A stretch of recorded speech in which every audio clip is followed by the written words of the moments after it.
On a warm and drizzly July evening in 2024, a man carrying a crossbow concealed beneath a white sheet exited a family home on Ashlyn Close in the leafy town of Bushey in Hertfordshire.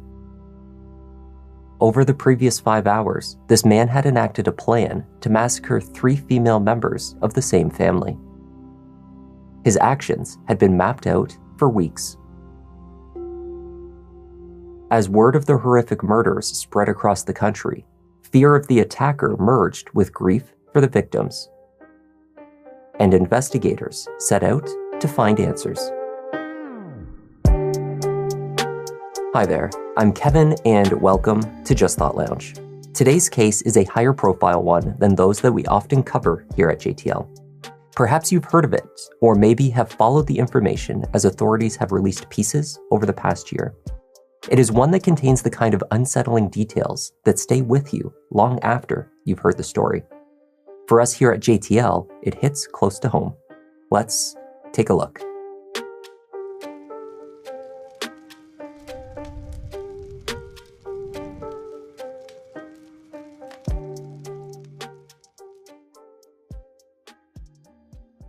The town of Bushey in the east of England is considered a wealthy commuter town, roughly 16 miles from London. It is known for its rural charm and a blending of city and country living. Bushey has a pub and a church green at its center. Like so many places where brutal and shocking murders have been reported, Bushey was once considered a town where nothing of the sort could ever possibly occur. That changed on the evening of July 9th, 2024. At 6:58 p.m., 28-year-old Hannah Hunt placed an emergency call using her mother's cell phone. She was at her home in Bushey, which was shared with her 2 parents, Carol and John, as well as one of her sisters, 25-year-old Louise. She told the operator that a man was inside the house. "He shot us," she said. Though seriously injured, Hannah offered what information she could. 12 minutes later, emergency services arrived. Inside the house, they found 61-year-old mother Carol and youngest daughter Louise already dead. Valiant attempts to resuscitate Hannah ultimately failed. She too was pronounced deceased. Both daughters died from crossbow bolt injuries. Carol had been stabbed to death. 2 members of the family, Father John and a 3rd daughter Amy, were the only survivors. They were not at the house at the time of the attack. The murderer fled the scene before police arrived. She told to go inside there because there might be a man on the loose there with the crossbow. So we all went upstairs and kept on popping our head like most of the neighbours there through the windows kind of thing there, so a bit of window watching. I mean, what was that like on a normal evening, being told there's a man with a crossbow nearby? It's unnerving. We were all very anxious. We were on edge all night, unable to sleep until the very early hours of the morning because we're just seeing a flood of blue lights, helicopters, sirens everywhere. We were all very scared.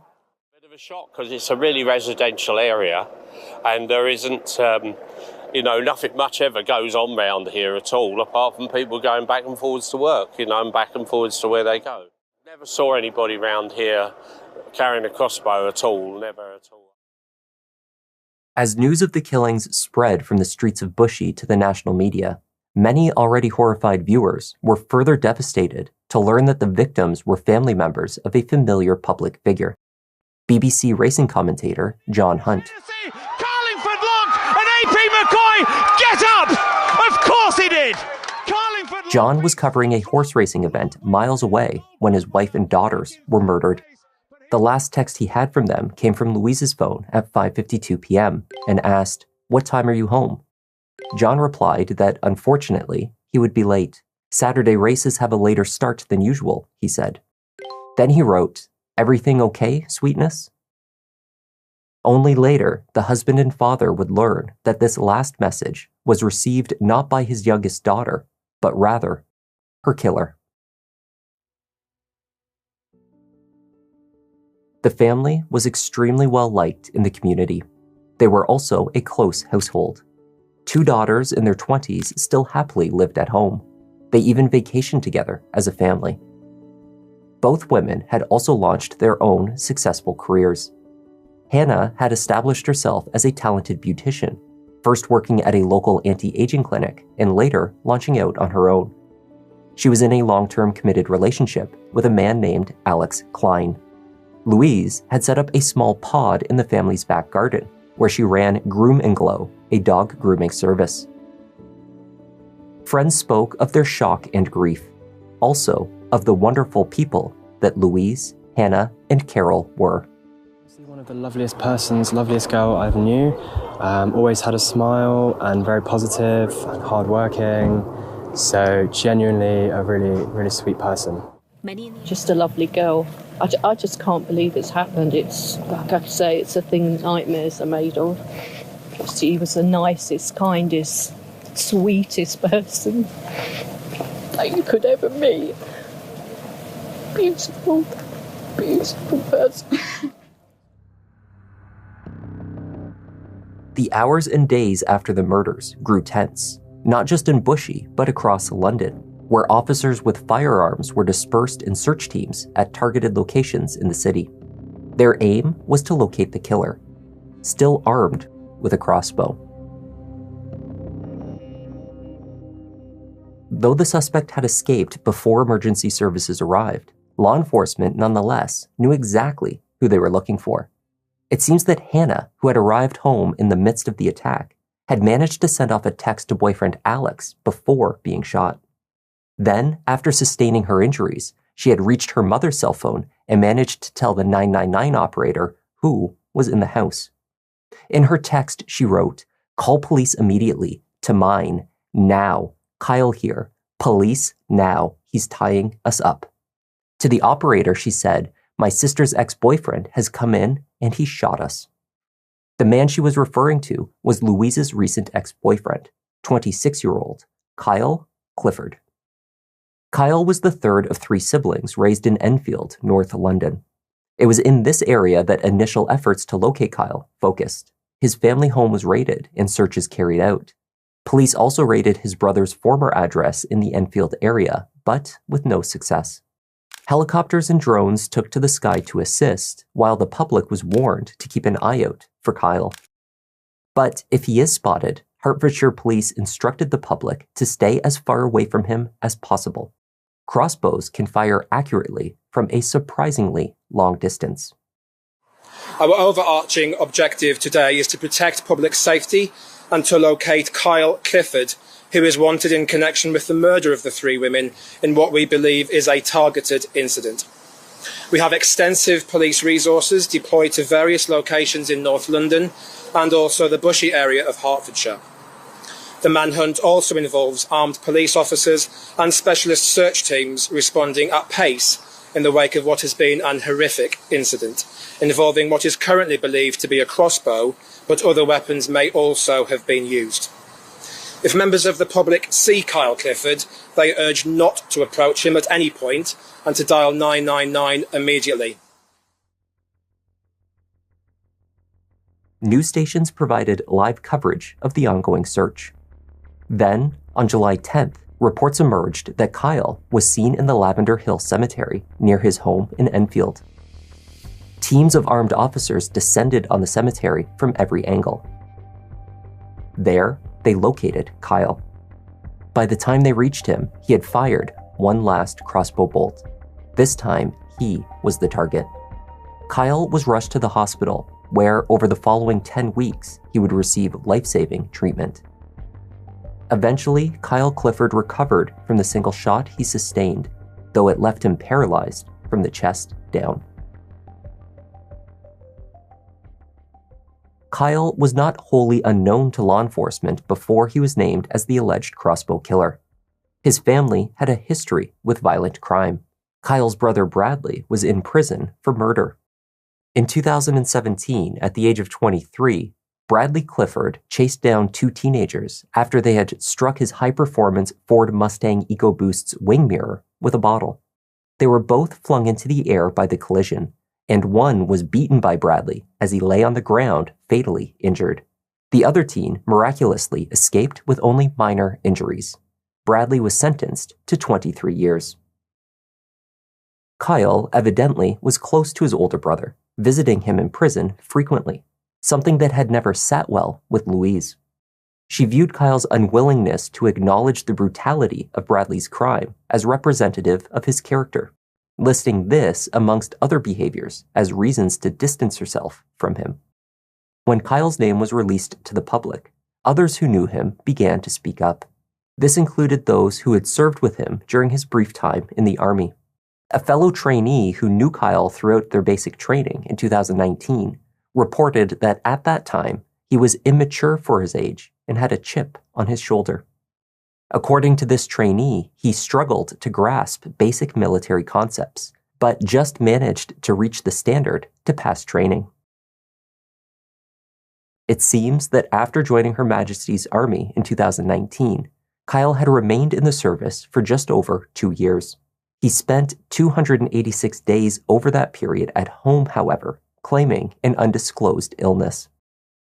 When he finally quit in 2022, his commanding officer observed that his character is wholly unsuited to military employment, and he had no care nor concern beyond himself.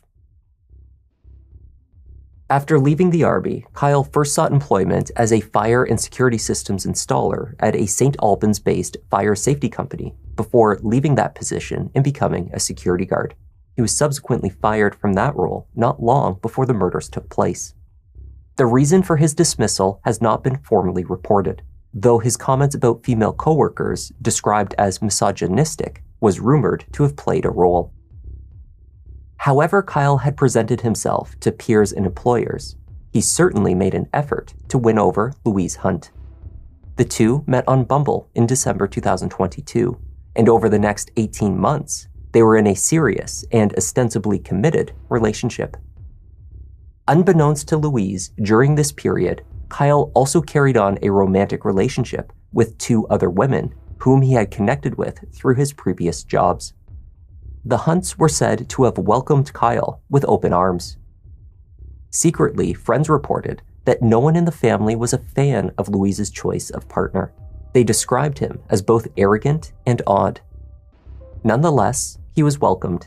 Kyle joined them on family vacations. He spent days with them celebrating Christmas 2023 in the family home.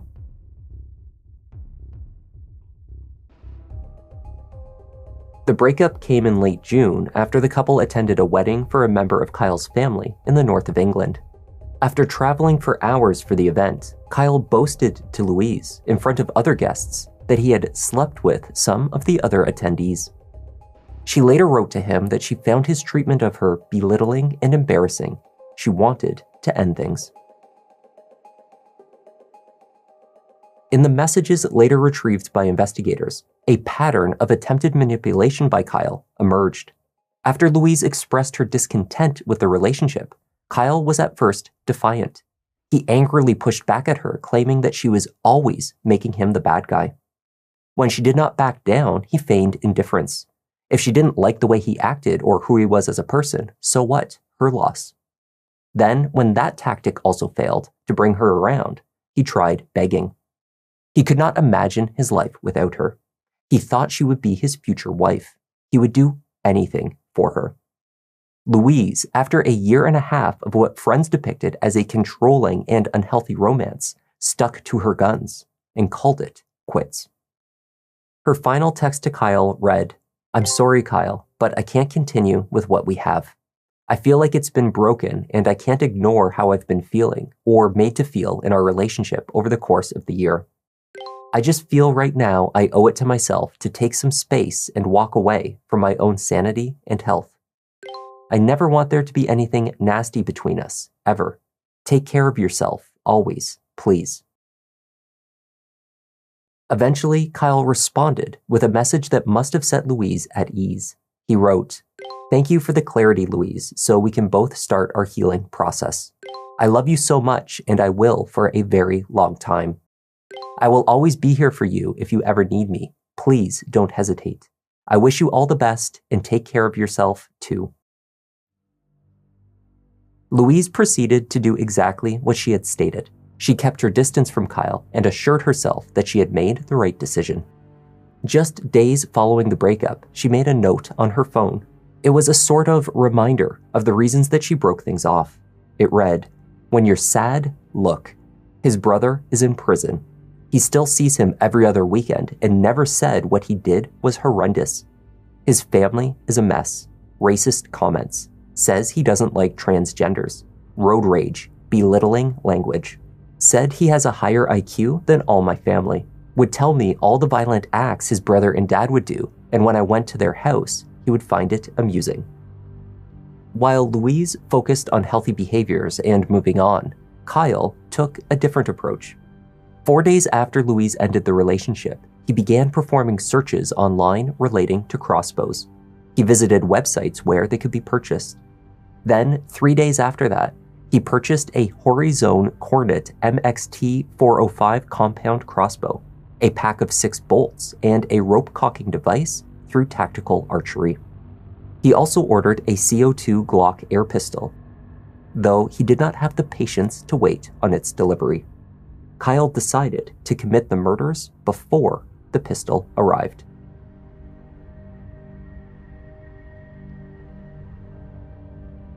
Kyle's online purchases showed him actively planning the murders in the days prior, even as he was captured going about his regular routine. At the gym, mid-workout, Kyle paused to order a large kitchen knife, a high-level 10-inch butchering steel knife worth 89 pounds. At the home and hardware store B&Q, Kyle purchased rolls of duct tape. He would later use it to restrain Louise. At another store, he examined his options for rope. Then he stopped at a Halfords and purchased 2 cans of petrol gas. It was speculated that he planned to set fire to the house to destroy evidence, though when the time came, he did not do so. Even as Kyle ran his errands, planning out the murders, he found time to stop by a garden center with his family. This trip was made at 10 a.m. on July 9th, only hours before he would pack a knife and crossbow into his car and drive to the Hunt's house in Bushey. Sort of cold-blooded and calculated in his actions. There were so many opportunities to step away from what he's doing, but he had a plan from the very outset that included the pretense to get into the house.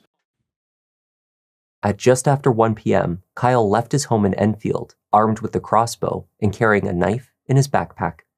Before he arrived at the Hunt's home in Bushey, he performed a search for Horse Racing Today, presumably to verify that Louise's father, John, would be away at work when he arrived at the house. Having confirmed that John would be absent, Kyle knocked on the door, telling Carol that he wished to return items of Louise's property to her. Recorded audio captured enough of the events that followed, allowing investigators to establish a precise timeline. Sometime around 2:45, Kyle attacked Carol, brutally stabbing her to death. Louise was in the back garden in her grooming pod at that time. Clients continued to come and go through the back gate, unaware of anything amiss inside. After killing Carol, Kyle was captured returning to his car to retrieve the crossbow, which he concealed under a white sheet. It was after 4 p.m. when Louise finally entered the house from the back garden to find Kyle waiting for her. Investigators speculated that at that time, Louise was bound with duct tape on her wrists and ankles. The two were alone in the house for roughly 3 hours. During this time, there was activity on Louise's phone. Her messages were read. Her Instagram was accessed. Kyle performed the search. If I unplug my smoke detector, will it go off? Clearly, he was rethinking his plan to set the house aflame. The text to John was sent just before 6 p.m., asking when he would be home. Having verified that John would be late, Kyle continued to wait. He knew Hannah would be returning from work by 7 p.m. Attacking her had formed part of his plan. Investigators determined from the audio captured inside that Louise was killed with a crossbow bolt shortly before her sister returned home. Upon entering, Hannah was heard stating, "What's wrong with you?" followed a short time later by screaming. Kyle was captured walking from the property towards his car at 6:55 p.m. Hannah, having also been shot, managed to place the call to emergency services 2 minutes later.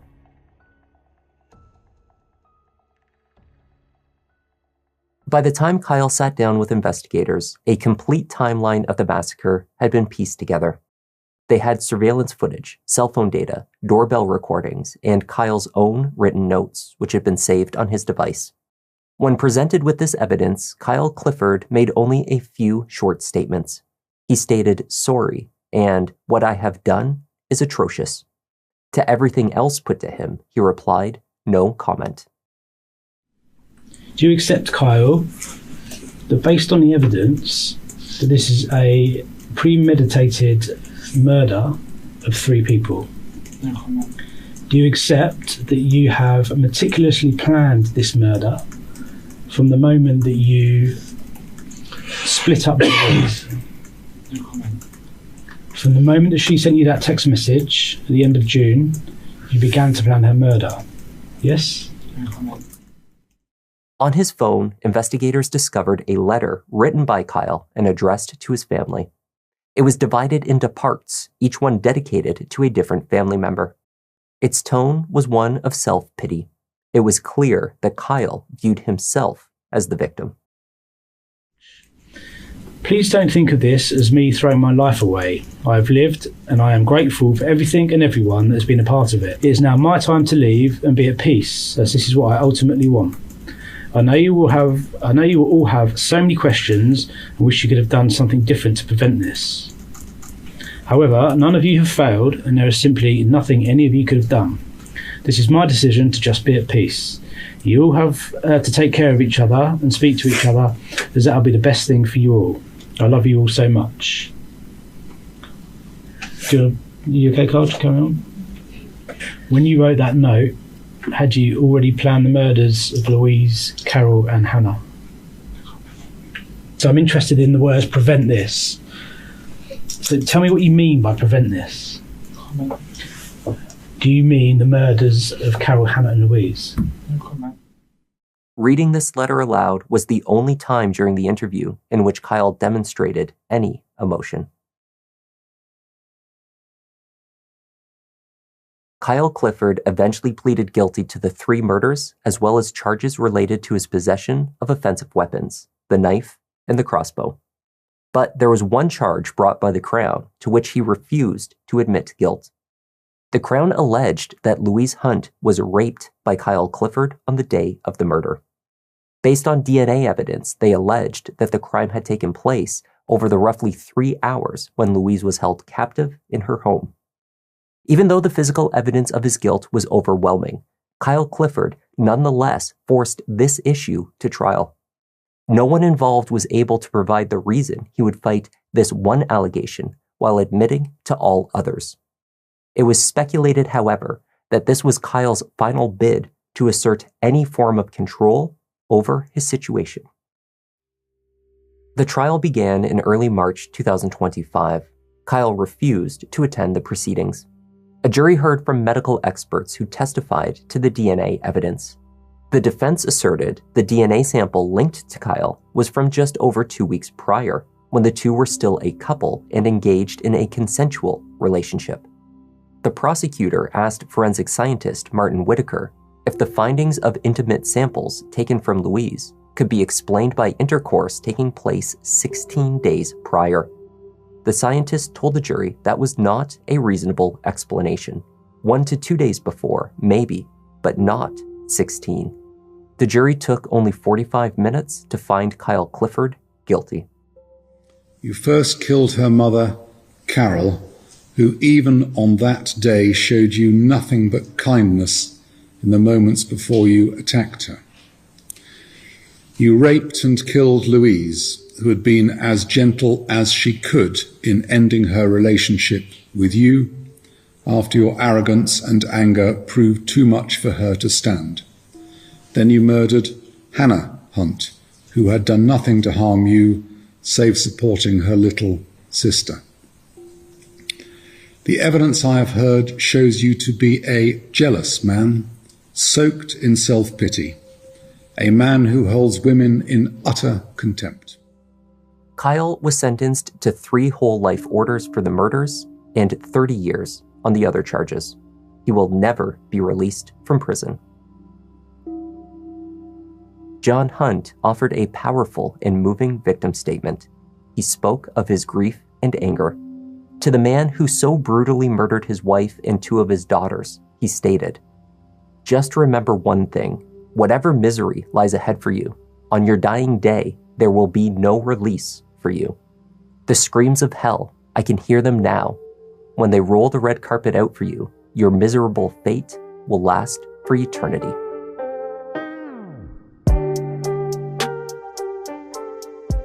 And that was the tragic case of Carol, Hannah, and Louise Hunt. Thank you for joining me, and a special thanks this week to Midori Jade, Flying High, and Matt Rand for joining the Members Lounge. Your extra support is really appreciated. I'm Kevin, this is Just Thought Lounge, and I'll see you in the next one.